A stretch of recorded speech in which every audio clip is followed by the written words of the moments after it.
செயலாளராக ஒரு மிகப்பெரிய ஒன்றியம் தமிழகத்தில் அந்த ஒன்றிய கழகத்தினுடைய செயலாளராக சுமார் 18 ஆண்டுகளுக்கு மேலாக கழக பணியாற்றி வந்தேன்.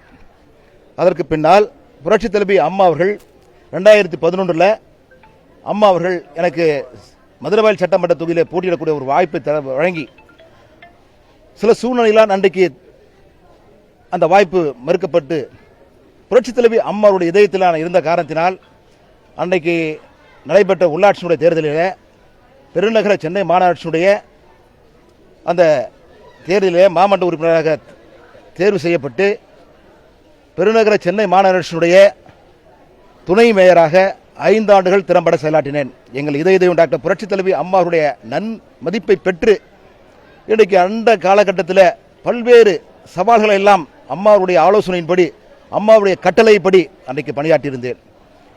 அதே போன்று 2017 ஏற்பட்ட பெருவெள்ளத்தின் போது அன்றைக்கு பம்பரம் போல் சென்று மாண்புமிகு மேயர் அவர்கள் ஒரு பக்கம், நான் துணை மேயராக இருக்கின்ற போது நான் ஒரு பக்கம், இன்றைக்கு இந்த பெருநகர சென்னை முழுவதும் சுற்றி வந்து மக்கள் அன்றைக்கு படக்கூடிய அந்த கஷ்டங்களை எல்லாம் போக்குவதற்கு உறுதுணையாக இன்று இரவு பகல் பாராது உழைத்ததன் காரணமாக எங்கள் இதய தெய்வம் டாக்டர் புரட்சித் தலைவி அம்மா அவர்கள் அதற்கு அடுத்தபடியாக வந்த 2016 சட்டமன்ற பொதுத் தேர்தலில் புரட்சித் தலைவி அம்மா அவர்கள் எனக்கு வாய்ப்பு வழங்கி அன்றைக்கு சட்டமன்ற தேர்தலில் போட்டியிட்டு வெற்றி பெற்று தமிழகத்தினுடைய பள்ளிக்கல்வி, இளைஞர் மற்றும் விளையாட்டுத்துறை அமைச்சராக நான் பணியாற்றினேன்.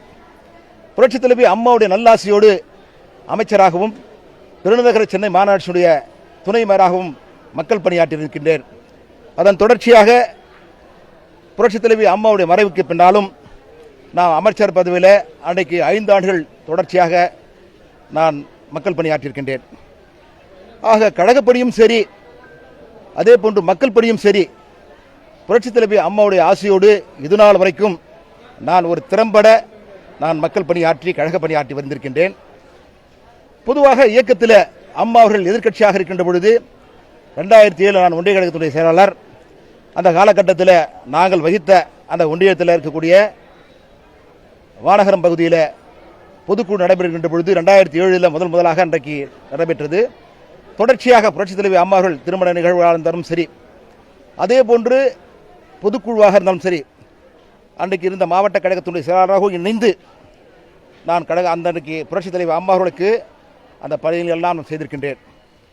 நான் அமைச்சராக இருக்கின்ற பொழுது, நான் மாவட்ட கழகத்தினுடைய செயலாளராக இல்லாமல் அமைச்சராக இருக்கின்ற பொழுதும் நான் அந்த பொதுக்குழுவை திறம்பட இன்றைக்கு தமிழகமே திரும்பி பார்க்கின்ற வகையில் இன்றைக்கு நான் செய்திருக்கின்றேன். நான் அமைச்சராக இருக்கின்ற பொழுது, மாவட்ட கழகத்தினுடைய செயலாளராக இருக்கின்ற பொழுதும் திறம்பட அந்த பொதுக்குழு எல்லாம் ஏற்பாடு செய்து நடத்தியிருக்கின்றேன். அதே போன்று இன்றைக்கு தலைமையின் உத்தரவுக்கு இணங்க கிறிஸ்துமஸ் நிகழ்ச்சியும் நான் தொடர்ச்சியாக செய்திருக்கின்றேன். புரட்சித் தலைவி அம்மா அவர்கள் இருக்கின்ற பொழுதும் சரி, இன்றைக்கு அம்மா மறைவிற்கு பின்னாலும் கிறிஸ்துமஸ் நிகழ்ச்சியெல்லாம் இன்றைக்கு எந்த இயக்கமும் தமிழ்நாட்டில் செய்யாத அளவிற்கு அனைத்து இன்றைக்கு இருக்கக்கூடிய கிறிஸ்துவ அனைத்து சபையிலும் சேர்த்து அந்த பிரதிநிதிகளை அழைத்து ஒரு நல்ல நிகழ்ச்சியை கிறிஸ்துமஸ் நிகழ்ச்சியெல்லாம் செய்திருக்கின்றேன். ஆக இந்த இயக்கத்திற்கு எந்த அளவிற்கு பெருமை சேர்க்க வேண்டுமோ அந்த அளவிற்கு இயக்கத்தின் பால் நான் பற்றுக்கொண்டு எனது பணியை நான் செய்திருக்கின்றேன். அதே போன்று 10 ஆண்டுகள் நான் துணை மேயராகவும் 5 ஆண்டுகள், அமைச்சராகவும் 5 ஆண்டுகள் நான் மிகப்பெரிய அம்மாவுடைய ஆலோசனை பெற்று நான் திறம்பட மக்கள் பணியாற்றியிருக்கின்றேன். ஆக இது நாள் வரைக்கும் எனது பெயரில் எந்தவித ஒரு தவறான அபிப்பிராயமும் இல்லாமல் நான் அப்படிப்பட்ட பணி செய்து வந்து நடந்து முடிந்த சட்டமன்ற பொது தேர்தலில் இன்றைக்கு நான் வெற்றி வாய்ப்பை ஏந்து அதிலிருந்து மீளாத ஒரு நிலத்தில் இருக்கின்ற பொழுது இன்றைக்கு வெந்த புண்ணில் வேல் பாய்ச்சுகின்ற விதத்தில் எந்தவித தவறும் செய்யாமல் இந்த இயக்கத்திற்கு நான் என்ன துரோகம் செய்தேன், என்ன தவறு செய்தேன், அதுதான் எனக்கு தேவை. உங்களிடம் இந்த பதவி எந்தவித விளக்கமும் கேட்கப்படாமல் நீங்க பதவி நீக்கம் செய்யப்பட்ட என்ன வித எந்த யாருமே என்ன கேட்கல. எதற்காக என்ன இந்த பதவியிலிருந்து நீக்கம் செய்தார்கள்? ஒரு காரணம் வேண்டும் அல்லவா? என்ன காரணம்? என்ன காரணம் சொல்லுங்க. ஏதாவது காரணம் இருக்குன்னு இப்ப நடந்து வர பிரச்சனை உங்களுக்கே தெரியும். கட்சியில எனக்கு எதை பற்றி நான் யார் பக்கமும் இல்லை. என்ன ஒன்னே ஒன்று சொல்லிக்கிறேன் கேட்டுங்க. இந்த இயக்கம் கட்சி கொடி சின்னம் எங்க இருக்கிறதோ பெஞ்சமின் அங்கதான் இருப்பான். புரியுதா? கேளுங்க கேளுங்க இன்னொன்று சொல்லி முடிச்சிருங்க, இருங்க ஒரு நிமிஷம் இருங்க. இது நாள் வரையும் இயக்கத்திற்கு அம்மா இருக்கின்ற பொழுதும் சோதனையில் இருக்கின்ற பொழுதும் சரி, நாங்கள் அம்மா கூட இருந்தோம். அம்மாவுடைய மறைவிற்கு பின்னாலும் சோதனை வருகின்ற பொழுதும் சரி, இன்னைக்கு இயக்கத்தின் பால் பற்று கொண்டு இயக்கத்திற்காக உண்மையாகவும் விசுவாசமாகவும் கடின உழைப்பு. இன்னைக்கு நான் என்ன நிலைமைன்னு சொன்னால், உண்மைக்கு கிடைத்த பரிசு, விசுவாசத்திற்கு கிடைத்த பரிசு, கடுமையான உழைப்புக்கு கிடைத்த பரிசாக நேற்றைய தினம் எனது பதவியை இன்றைக்கு எடுத்திருக்கிறார் என்று சொன்னால், காரணம் இல்லாமல் ஒரு நல்ல குடும்பத்தில் பிறந்திருக்கிறோம். உண்மையாகவும் விசுவாசமாகவும் இதுவரைக்கும் இந்த இயக்கத்திற்கு தூணாக இருக்கின்றோம். மக்கள் பாராட்டக்கூடிய வகையில் 5 ஆண்டுகள் துணை மேயராகவும் 5 ஆண்டுகள் அமைச்சராகவும் திறம்பட செயலாற்றிருக்கின்றேன். என் தாய் புரட்சி தலைவி அம்மா அவர்கள் என்னை வெகுவாக பாராட்டியிருக்கின்றார்கள். எங்கள் அம்மா இருந்தாங்களா எப்படி நடக்குமா? என் தாய் இருந்தாலும் நடக்குமா? கடுமையான உழைப்பு. நான் 24 மணி நேரத்தில் இது நாள் வரைக்கும் சுமார் 15 மணி நேரங்கள் இந்த இயக்கத்திற்காக தலைமை என்ன கட்டளை இருக்கின்றதோ என் பொண்டாட்டி பிள்ளைங்களை கூட நான் பார்த்தது கிடையாது. ஆனால் இன்னைக்கு என் பதவி எடுக்கிறார் என்று சொன்னால் என்ன காரணம்? நான் என்ன தவறு செய்தேன்? தலைமையில் நான் பார்ட்டி ஆஃபீஸில் ஃபோன் பண்ணி கேட்டேன், எங்களுக்கு தெரியாதுன்னு சொல்றாங்க. காரணம் இல்லாமல் எதுக்கு எடுத்தீங்கன்னு கேட்டேன். ஏதாவது தப்பு இருக்கணும்ல, கட்சிக்கு துரோகம் செஞ்சிருக்கணும்னு சொல்லல. கட்சியோட பொதுச் செயலாளர் எடப்பாடி பழனிசாமி சந்திக்க முயற்சி செய்தீங்களா? என்ன நடந்துச்சு? அவரை நீங்க சார், நான் என்ன சொல்றேன், தேர்தல் நடந்து முடிந்தது. தேர்தல் நடந்து முடிந்ததற்கு பின்னால் வாக்கு எண்ணிக்கை நடப்பதற்கு முன்பாக பொதுச் செயலாளரை போய் நான் சந்தித்தேன். அவரிடத்திலே அன்பாக பேசி, அவரும் என்னுடைய அன்பாக பேசி அவரிடத்தில் ஆசைப்பட்டு விட்டு சென்று விடைபெற்று வந்தேன். தேர்தல் முடிந்த பின்பும் வாக்கு எண்ணிக்கை முடிந்த பின்பும் அன்றைக்கு நான் தோல்வி தவிர்ந்த போதும் அவரிடத்தில் நேரடியாக சென்று அவரிடத்தில் தனியாக பேசி ஒன்றும் கவலைப்பட வேண்டாம் என்று ஆறுதல் சொல்லி அனுப்பிவிட்டிருந்தார். இன்றைக்கு நடக்கக்கூடிய சம்பவம் சட்டமன்றத்தில் உறுப்பினர்களுக்கான இது மாவட்ட செயலருக்கான எந்த நான் எதில் கலந்துக்க முடியும் சொல்லுங்க பார்க்கலாம். அதாவது நான் சட்டமன்ற உறுப்பினர் நான் இல்லை. சட்டமன்ற உறுப்பினராக இருந்திருந்தால் கண்டிப்பாக ஏதாவது இந்த பக்கம் அந்த பக்கம் ஏதாவது பேசி ஏதோ ஒரு பக்கத்தில் செஞ்சிருக்கலாம், ஆதரவு தெளிச்சிருக்கலாம். நான் ஒரு மாவட்ட கழகத்துடைய செயலாளர். அந்த பிரிவுக்கு ஆதரவா செயல்படுறீங்கன்ற சந்தேகத்தில் எதுவும் காட்டுங்க, உண்மையை காட்டுங்க, உண்மையை காட்டுங்க. நான் ஒன்று சொல்றேங்க, அவர் முதலமைச்சர் ஆவதற்கும் நான் உறுதுணையாக இருந்த அந்த பெஞ்சமின் பொதுச் செயலாளர் ஆவதற்கும் பெரும் கஷ்டங்களை இண்டிவிஜுவலாக நான் பல்வேறு எஃபர்ட் எடுத்து பிற பிரச்சனைகளால் நான் சந்தித்தவன். எனக்கு கிடைச்ச பரிசு உண்மைக்கு விசுவாசத்திற்கு கடுமையான உழைப்புக்கு கிடைத்த பரிசு நேற்றைய தினம். காரணம் இருக்குன்னு நீங்க பத்திரிகைக்காக வந்திருக்கீங்க. 10 நாள் என்ன மாறி இருக்கு? 4ஆம் தேதி மீட் பண்ணேன்னு சொல்றீங்க. ரிசல்ட் வந்தப்ப இந்த 10 நாட்களுக்குள்ள நீங்க ஊருக்கு 10 நாள் இல்லைங்க, நம்ம ரிசல்ட் வந்ததுக்கு அப்புறம் அதாவது நம்ம கிட்டத்தட்ட 8ஆம் தேதி நினைக்கிறேன் அவரை போய் சந்திக்கிறேன். 3 நாள் கழிச்சு போய் 8ஆம் தேதி அன்னைக்கு நம்ம போய் சந்திக்கிறேன். நான் திங்கட்கிழமை என்ன நடந்துருச்சுன்னு தெரியலீங்க, என்ன நடந்து எனக்கு தான் தெரியும். நான் திங்கட்கிழமை அதிகாலை 4 மணிக்கு 5 மணிக்கு நான் புறப்பட்டு நான் வெளியூர் போயிருந்தேன், என் குடும்பத்தோடு போயிருந்தேன். இந்த பிரச்சனையெல்லாம் நடக்கும்னு தெரிஞ்சு இதெல்லாம் எல்லாமேங்க நான் தோல்வி தவிர என் குடும்பத்தாருங்க மனசு ஒரு மாதிரியா இருக்குது. நீங்கள் வாங்க வாங்க ஒரு 4 நாளைக்கு வாங்கன்னு சொல்லி கூப்பிட்டு போகிறாங்க. நான் வந்து பார்க்குறேன்ல, பொதுச்செயலர் வந்து பார்த்துட்டு தானே போகிறேன். நாளைக்கு வந்து ஒரு பார்க்குறப்போ அவங்க ஏதோ ஒரு முயற்சி பண்ணுறாங்க, பார்க்குறேன்னு பார்த்துட்டு போகிறேன். எனக்கு அதை பற்றி எனக்கு என்னங்க வேலை? மாவட்ட செயலருக்கு என்ன பண்ணி அந்த வேலையை நான் பண்ணிட்டு இருக்கேன். சிவி சண்முகம் தரப்புல இருந்தோ எஸ்பி வேலுமணி தரப்புல இருந்தோ உங்ககிட்ட பேசினாங்களா? இங்கே நீங்கள் வந்திருக்கிறது உங்களுக்கு தெரியுமா? இல்லை நீங்கள் எந்த தரப்புல இப்போ எப்படி? நான் ஒன்று சொல்கிறேன் கேட்டுங்க, சும்மானாலும் அவங்க இவங்க பேரெல்லாம் இப்போ குறை சொல்ல வேணாம். நான் சொல்கிறது கேட்டுங்க, என் பதவியே எடுத்திருக்காங்க, அதுக்கு என்ன காரணம்? இல்லை, அதுக்கு அவங்க பல்வேறு குற்றச்சாட்டு வைக்கிறாங்களே அவங்க தரப்புல இருந்து, இவருடைய செயல்பாடுகள் மற்ற விஷயம், அதை நீங்கள் எப்படி பார்க்குறீங்க? அதில் இது ஒரு பங்கு. இது வந்து நான் ஒரு மாவட்ட செயலாளராக எனக்கு அந்த கேள்வி கேளுங்க. இன்னைக்கு மாவட்ட செயலாளருக்கு என்ன பணி? மாவட்ட செயலருக்கு என்ன பணி நீங்கள் சொல்லுங்கள். தலைமை என்ன சொல்லுதா செய்ய வேண்டியது பணி? எந்த பணி நான் செய்யல? எந்த பணி நான் செய்யல சொல்லுங்க. 24 மணி நேரத்தில் இந்த மாவட்டத்தில் நான் சார்ந்திருக்கக்கூடிய திருவள்ளூர் மாவட்டத்தில் ஆர்ப்பாட்டம் போராட்டம் எதுவாக இருந்தாலும் சரி நான் தான் தலை கொடுப்பேன்.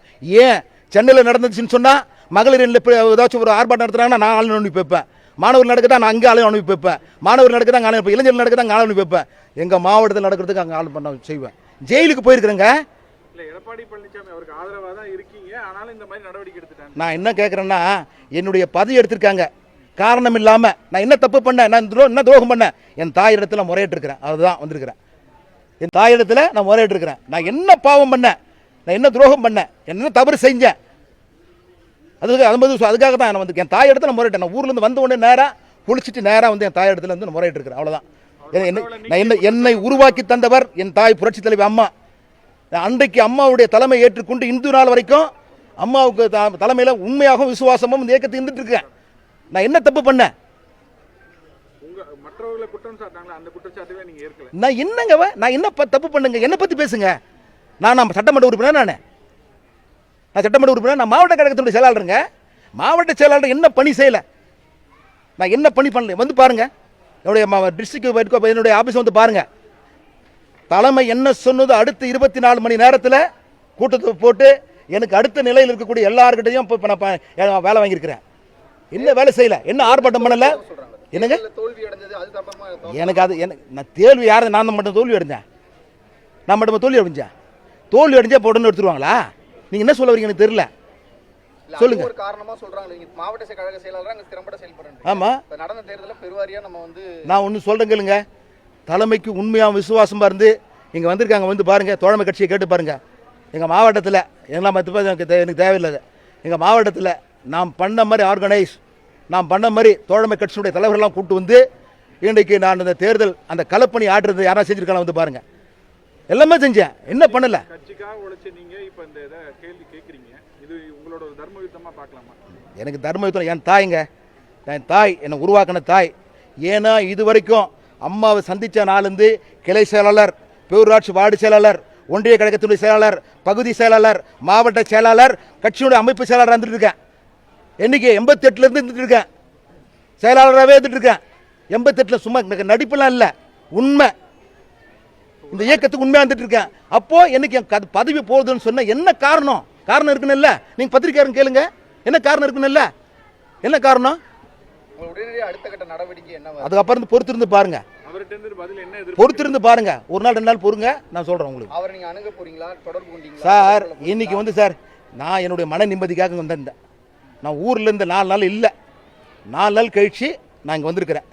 வந்து நேரடியாக என் தாய் இடத்துல நான் முறையிடணும். அம்மா, நான் 2 நாள் கட்சி பதவி நான் செஞ்சுட்டு இருந்தேன், எனக்கு எதுக்காக இந்த பதவியிலிருந்து எடுத்தாங்க எனக்கே தெரியலம்மா அப்படின்னு அம்மா கிட்ட நான் முறையிட்டு இருக்கிறேன். நேற்று இந்த தகவல் உங்களுக்கு தெரிவிக்கப்படலையா? நேற்று நான் எனக்கு இப்போ அது தொலைக்காட்சியில் பார்த்து தாங்க நான் தெரிஞ்சுக்கிட்டேன். உடனே அங்கேருந்து புறப்பட்டு இன்றைக்கி காலையில் புறப்பட்டு நீங்கள் சாயந்தரமாக வந்து சேர்ந்தேன். நான் வெளியூர்லேருந்து வரணும்ல, அது வரதுக்காக இவ்வளோ நேரம் ஆச்சு. வந்தேன், வீட்டுக்கு 5 மணிக்கு வந்தோம், குளிச்சுட்டு நேராக நான் வந்து யாரையும் நான் கூப்பிடுறீங்க. நான் வர சொல்ல என்னுடைய கட்சிக்காரங்க அங்கே நிர்வாகிகள் அங்கே இருந்தாங்க. நிர்வாகிகள் சொல்ல உடனே அப்படி தான் வந்தேன். நான் யாரை என் ஃபோனை கூட நீங்கள் அனுப்பிச்சி வச்சு தான் இருக்கிறேன். ஏன்னா எங்கள் மன நிம்மதிக்காக தான். ஒரு 4 நாள் குடும்பத்தார், இது வரைக்கும் நான் குடும்பத்தோடு போனதே இல்லைங்க. இத்தனை வருஷத்தில் நான் எங்கேயுமே போனது கிடையாது. கட்சியே கதின்னு இருந்தேன். கட்சி தான் என்ன சொன்னாலும் அடுத்த நிமிஷம் செயல்படுத்திடுவேன். உங்களுக்குலாம் தெரியும், ஒரே 10 நாள் 2 பொதுக்குழு நடந்துச்சு. எப்படி நடத்திருப்பேன்னு உங்களுக்கு தெரியும். எவ்வளோ சவால், அதெல்லாம் எப்படி செஞ்சிருப்பேன் உங்களுக்கு தெரியும். தமிழ்நாடு திரும்பி பார்க்குற மாதிரி பண்ணேன், வானகரத்தில் பண்ணேன். செய்யலையா? என்ன நிகழ்ச்சி தான் செய்யல? யார் செஞ்சாங்க? யார் செஞ்சாங்க சொல்லுங்க பார்க்கலாம். சில பேர் செஞ்சிடறேன்னு சொல்லி போயிட்டு கூட பாதியில் முடியாதுன்னு சொல்லிட்டு திருப்பி அனுப்பிச்சிட்டாங்க. நான் செஞ்சேன், எல்லாத்தையும் சமாளித்து செஞ்சேன். எதெல்லாம் விட்டுட்டு சொல்லி பார்க்கலாம். கட்சிக்காக ஏதாவது நான் என்ன தொய்வு இருந்தேன்னா சொல்லுங்க பார்க்கலாம். நான் என்ன பண்ணல எனக்கு தெரியலங்க. எனக்கு என்ன காரணத்துக்காக என்ன பதவி எடுத்தாங்க அது தெரியும் எனக்கு. நான் என்ன தப்பு பண்ணேன், இந்த கட்சிக்கு என்ன துரோகம் பண்ணேன் எனக்கு தெரியல. இப்போ எனக்கு பத்திரிகையில் போய் எடுக்கிறாங்கன்னா, அதாவது சில காரணக்காக சட்டமன்ற உறுப்பினர்கள் கட்சி விட்டு இருக்கிறாங்க, கட்சி பதவி எடுக்கிறாங்கன்னா அது காரணம் இருக்குதுங்க. இந்த பெஞ்சமின் என்ன பண்ணா தெரியணும்ல, சொல்லுங்க. நான் என்ன பண்ணேன்? என்ன துரோகம் பண்ண? நான் உண்மையாக இருந்ததுக்கு கிடைச்ச பரிசா? விசுவாசமாக இருந்ததுக்கு கிடைச்ச பரிசா? இல்லை நான் கடுமையாக உழைச்சதுக்காக கிடைச்ச பரிசா? இந்த சிச்சுவேஷனை கட்சி இருக்கக்கூடிய இந்த இக்கட்டான சூழலை பயன்படுத்தி வேற யாராவது உட்கட்சியிலே உங்களுக்கு எதிராக செயல்படுறாங்க? எனக்கு அதெல்லாம் தெரியாதுங்க. எனக்கு யாரை பற்றி நான் இது வரைக்கும் நான் குறை சொன்னதே கிடையாது. இது என் கையால் இது வரைக்கும் எந்த புகாரும் நான் அழிச்சதே கிடையாது. நான் யாரை பற்றி என் வேலை என் வேலை உண்டு, அவ்வளோதாங்க. எனக்கு என்ன வேலை தராங்களோ தலைமை, அந்த வேலையை நிறைவேற்றி தருது தான் என்னுடைய வேலை. இதனால் வரைக்கும் செஞ்சு இந்த நிமிஷம் வரைக்கும் செஞ்சுருக்கிறேன். இந்த நிமிஷம் வரைக்கும் என்ன சொன்னாங்களோ உடனே அடுத்த நிமிஷம் செயல்படுத்திடுவேன். யாரும் எதுவும் பார்க்க அதை பற்றி எதுவும் கேட்கவும் மாட்டேன். ஒன்று சொன்னாங்களோ அது விட ஒரு படி மேலே தான் செய்வேன். மாற்று கட்சி போகிறதுக்கோ இல்லை வேறு ஏதாவது இயக்கங்களுக்கு சேர்றதுக்கும் வாய்ப்பு இருக்கா? ஐயா, அது மாதிரி ஏதாவது சிந்தனை? ஐயா ஒன்றே ஒன்று சொல்கிறேன் கேளுங்க. எனக்கு நேற்றுக்கு நடந்தது எனக்கு ஒரு பேரதிர்ச்சி. என்ன ஏற்கனவே நான் சட்டமன்ற தேர்தலில் தோல்வியுற்று இன்னைக்கு நான் ஒரு மன உளைச்சலில் நான் போட்டு என் குடும்பத்தோடு நான் வெளியில் போய் செஞ்சுருக்கிறேன். அதுக்குள்ள வந்து வெந்த புண்ணில் வேலை பாய்ச்சுற மாதிரி இன்றைக்கி கட்சி பதவி எடுக்கிறாங்கன்னு சொன்னால் காரணம் இல்லாமல் எதுக்கு எடுக்கணும்? நான் என்ன தவறு செஞ்சேன்? நீங்க அதிமுகல இவ்வளவு விசுவாசமா அமைச்சர் பதவி பல்வேறு பதவிகளை வச்சு இருக்கீங்க. இப்போ ஆதரவு தெரிவிக்கிறாங்க ஒரு 25 எம்எல்ஏக்கள். அந்த நடவடிக்கை எப்படி பாக்குறீங்க? கட்சியோட அது அடுத்த கட்டம் சார். அந்த நடவடிக்கை நீங்க ஒரு விசுவாசியா அது அடுத்த கட்டம். மாவட்ட கழகத்தினுடைய செயலாளராக எனக்கு என்ன கட்டளை இடுறாங்களோ, தலைமை என்ன சொல்லுதோ அதுதான் நான் செஞ்சிருந்தேன், அதான் செஞ்சிருப்பேன். ஆனால் என்ன காரணமின்றி நேற்றைக்கு என்னுடைய மாவட்ட கழகத்தினுடைய செயலாளர் பதவி எடுக்கிறதுக்கு என்ன நியாயம்? அவர் பொதுச் செயலாளர் வரத்துக்கு நான் என்ன கடுமையாக ஓய்ச்சிருப்பேன். ஒவ்வொரு பொதுக்குழுக்கும் ஒரு நிமிஷம் கூட தூங்க மாட்டேன். ஒரு வாரம் 10 நாள் கடுமையாக விளக்கமாத்தத்தை பெருக்குவேன். புரியுதுங்களா? எடுத்து கேட்டு பாருங்க. எங்கள் கூட இருக்கக்கூடியவங்கள மண்வெட்டத்தை வேலை செய்வேன். யார் விட நானே ஒர்க் பண்ணுவேன். இறங்கி கடுமையாக ஒர்க் செஞ்சுருக்கேன். 2007 இது நாள் வரைக்கும் அவ்வளோ கடுமையாக உண்மையாக இயக்கத்து எதுக்குங்க? நானும் ஒரு நல்ல கௌரவமான குடும்பத்தில் பிறந்தவன் தான். எங்கள் தாத்தா ரயில்வே எம்ப்ளாயி, எங்கள் அப்பா வந்து ஏர்ஃபோர்ஸ் எம்ப்ளாயிங்க. நாங்கள் விவசாய குடும்பம் தான், கௌரவமான குடும்பம் தான். இப்படிப்பட்ட ஒரு அவப்பெயர் வருதுனால காரணம் இல்லாத வரக்கூடாதுல்ல. ஒரு காரணம் இல்லாமல் ஒரு அவப்பெயர் எனக்கு கிடைக்குதுன்னு சொன்னால் இன்னைக்கு உலகமே பார்த்துட்டு இருக்குது. பெஞ்சமின் வந்து மாவட்ட செயலர் எடுத்துட்டாங்கன்னு சொன்ன காரணம் இல்லை. காரணம் என்ன பண்ணல? டெபுட்டி மேயர், சென்னையோட டெபுட்டி மேயர் பம்பரம் போல வேலை செஞ்சேன். என் தாய் புரட்சி தலைவர் அம்மா அவங்க பாராட்டினாங்க. 5 வருஷம் நான் அமைச்சராக இருந்தேன். School education, sports, youth welfare இருந்தேன். எம்எஸ்எம்ஏ பார்த்தேன் 5 வருஷமா. என்ன வேலை பண்ண ஒர்க் பண்ண சொல்லுங்க பார்க்கலாம். என்னுடைய பீரியட் ஆஃப் டயத்தில் அமைச்சராக இருக்கிறதும் சரி, டெபுட்டி மேயராக இருக்கும் சொல்லும் சரி, எப்படியெல்லாம் நான் ஒர்க் பண்ணியிருக்கிறேன். மக்கள் பணி எப்படி செஞ்சிருக்கேன்னு சொல்லுங்க. நாடு உலகத்துக்கே தெரியும். கட்சிக்கு விசுவாசமாக இருக்கு. இந்த நாள் வந்திருக்கும். கட்சி பதவி எடுக்கிற காரணம் இருக்குன்னு இல்லை சார். அடுத்த கட்ட நடவடிக்கை 2 நாள் போருங்க. என் தாய் இடத்துல முறையாட்சியாச்சு. எனக்கு கஷ்டம், மன கஷ்டம். ஊரில் இருந்தேன், தகவல் தெரிஞ்சேன். அடுத்த நிமிஷம் நேராக என் தாய் இடத்துல நான் முறையிட்டுட்டேன். அவ்வளோதான். என்னோட கஷ்டத்தை நான் வந்து சொல்லியிருக்கிறேன். அவ்வளோதான். அடுத்த கட்டம் பார்ப்போம்.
Chennai Silks in summer mega sale. Chennai Silks summer mega sale. The Chennai Silks in Mega Summer Sale.